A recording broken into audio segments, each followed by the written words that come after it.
Welcome back to the video series dedicated to show on MTV that love to tell Satan, not today, Satan, not today. That's right, I'm talking about The Challenge Season 33 War of the Worlds Episode 2, and we got the whole experience in this episode. That's right, we got the whole kit and caboodle. We got a daily challenge, nominations, our cup runneth over with drama, and we got a full elimination. Somebody left. None of this cutting at halfway point at the climax. We'll see what happens next episode. No, we got the full thing, and I'm gonna start this recap off with going over some of the subplots that happen. Josh runs into the house like a kid in a candy store. We got a little bit more Turbo Torabi screen time with a one-on-one confessional. Him and Nani were getting to know each other as people and as competitors, and to see how they would work as a team. Nani feels like she's hit the jackpot with this guy because he said that no matter what, he's always going to be there for her. He's always going to have her back. Even if he breaks a bone, he's going to be there for Nani. And Nani's like,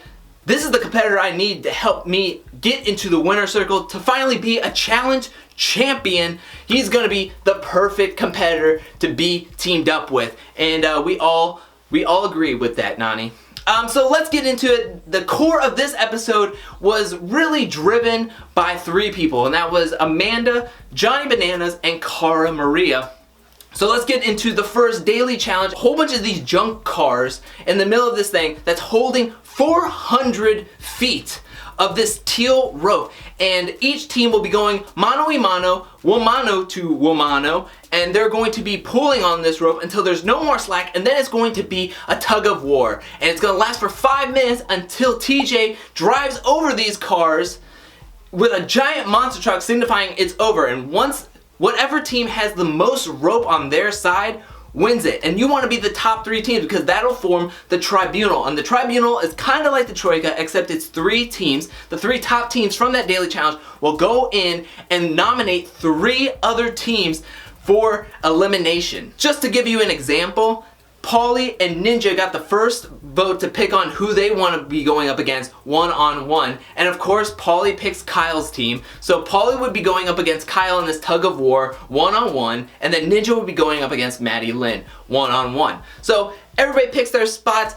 The biggest surprise this episode was Johnny picking Wes to go up against him. Like, we know there's a rivalry. We know that they would want to be going up against each other. They want to know who's the best this season, and we just didn't think it was going to happen this quickly, and it works out to Johnny and Morgan's advantage because they win. They're one in the tribunal. So it's Johnny, Bananas, and Morgan. Then it's Cara Maria and Theo, and Josh and Amanda. I could not believe that Josh and Amanda actually won their heat, but they all get to me in the tribunal. They all go in there. Of course, they're not all going to agree, so they nominate Hunter and Georgia via Johnny Bananas and Morgan. Cara and Theo voted in Ashley and Chase, and then Amanda voted in Zach and Zahida. Really, there was no doubt in my mind that those were going to be the teams nominated. Now, after the nominations, the whole house went crazy. They went absolutely nuts. Amanda's going up to Morgan saying,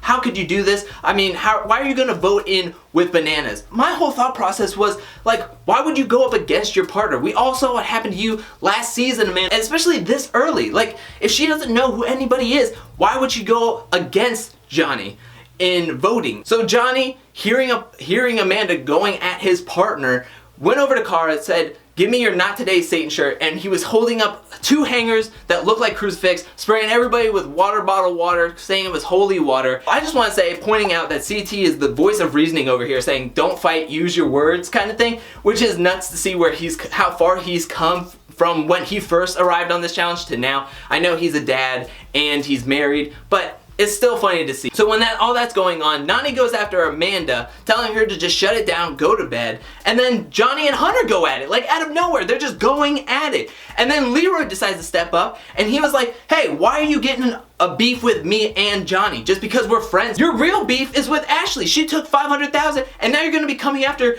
me and Johnny? What is the thought process behind that? Hunter goes, nuts. He seems like he's going so much more extra than he should be. And I was on Instagram right after this episode with Johnny and Leroy talking about the whole situation, and he said that there were tons of other stuff cut out of this. Like, there could have been a 2-hour episode and they still wouldn't have got everything, but there was way more people involved, way more yelling, way more things being said than just, and when rewatching it for the third time, it looked like Hunter was just going nuts out of nowhere, and there was a ton of edits that were happening.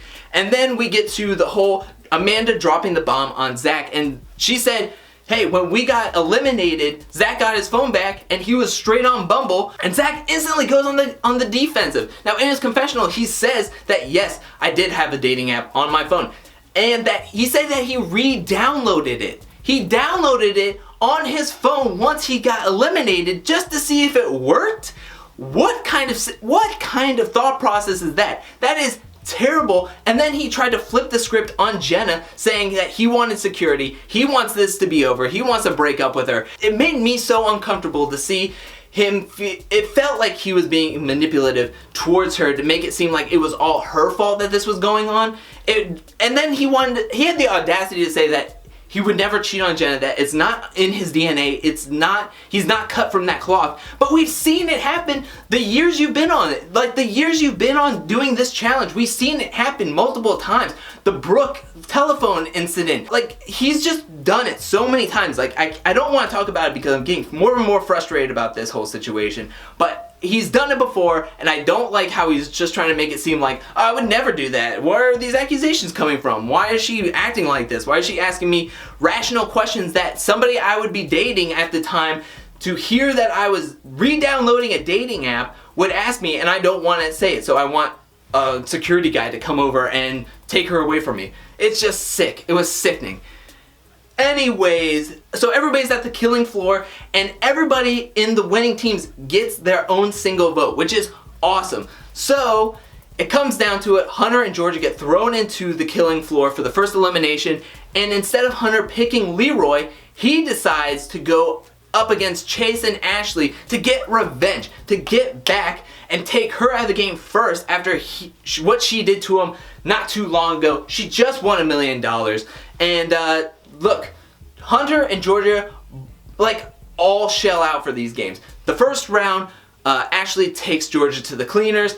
Then the next time, Hunter takes Chase with his little juke move. Like, I think Chase has some broken ankles because that was bad. And then Georgia puts on the spin move on Ashley and wins the whole thing, getting Hunter his sweet, sweet revenge. Everybody is looking at this like it's a complete and utter shock that it was an underdog story. And I'm so proud of Georgia and Hunter for doing this. And I'm not too sad to see Ashley leave. She just won $1 million not too long ago. And after what Chase pulled with Donnie in the first episode, I don't need that in my life. Bye-bye. See you later. Go be on The Bachelor or Bachelorette again. Like, I don't care about this whole situation. Bye-bye, bye-bye. So that's where the episode ends for this episode. But it looks like there's going to be some crazy stuff happening in the next episode, where in the preview it says that a legend is defeated. What legend do you think is defeated? Do you think it's Giant Bananas or CT? What about Cara? Let me know in the comment section below. What was your favorite part about the episode? Was it when Leroy stood up? Do you think it was all the drama? Was it the Not Today Satan shirt on Johnny? Or were you just happy to see Ashley leave because she just won and you don't want to see her get too far into the game? Let me know in the comment section below. I want to hear what you have to say. I am super excited about this season. I can't wait. While you're down there, hit that like and subscribe button to not miss one of my weekly recaps for these episodes. And thank you so much, and I'll see y'all next week. Peace.